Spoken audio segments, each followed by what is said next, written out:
So I've been kind of tinkering around with it this morning. I got the wheels off. We're gonna get some new tires put on these bad boys. That'll make it a little easier to roll it back in and out of the truck, because that's really all I've got to work with. I don't have a garage anymore. Really not looking forward to getting another one, but we're working in the back of the truck. Anyway, clean the hubs up real nice. What I'd probably end up doing is I'm going to pull this whole rear axle out. We'll clean that up real good, repaint it. I'm going to take this oil tank out.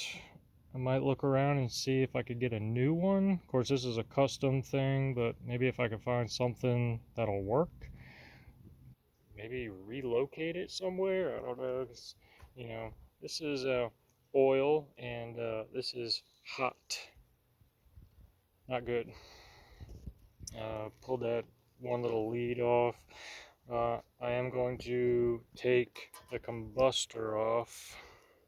We're going to have to crack it open and take a peek inside, see what the combustor liner look like, if there's any big hornet's nests in there, what other kind of goodies there might be. Pretty sure this turbo's trashed. Yeah, and I can see way up in the top where the turbine has been hitting the housing. But so there's that.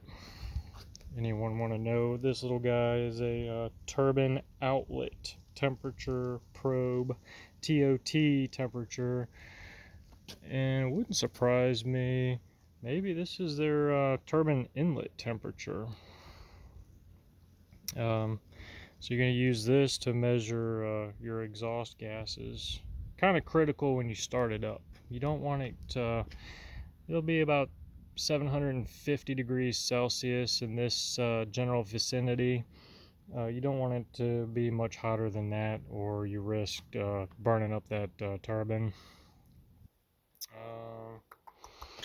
This up here, yeah, should be hot. I mean, 650 degrees Celsius ish.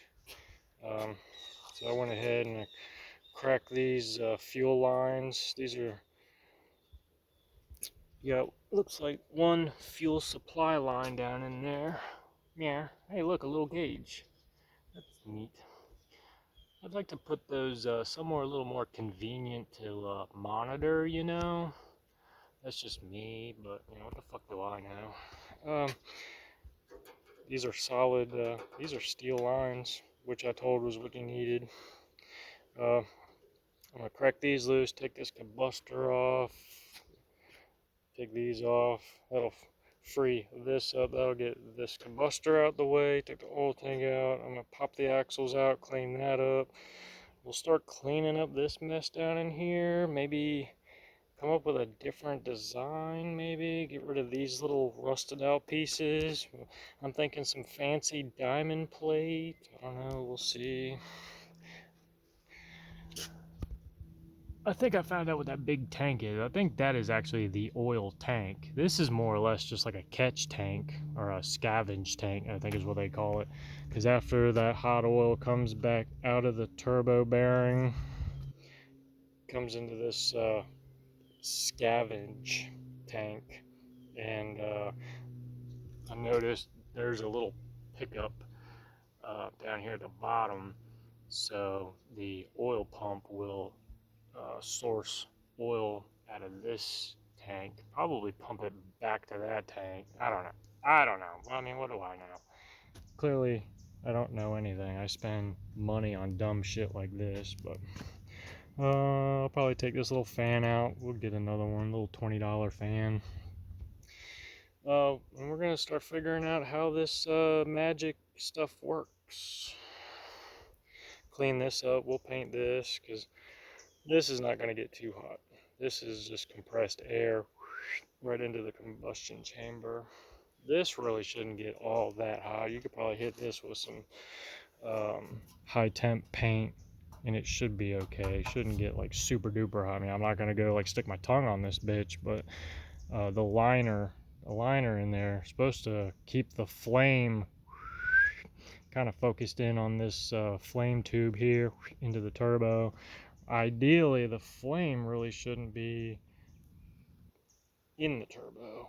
It might when it starts up, but when you get it all kind of tweaked out, she should be all right. Yeah, so that's where we're at. Oh, next thing, I'm going to take a look at that little master cylinder for the brakes and see if we can't get some brake action going on here. Because, you know, it's kind of critical for something like this, you know, I would think.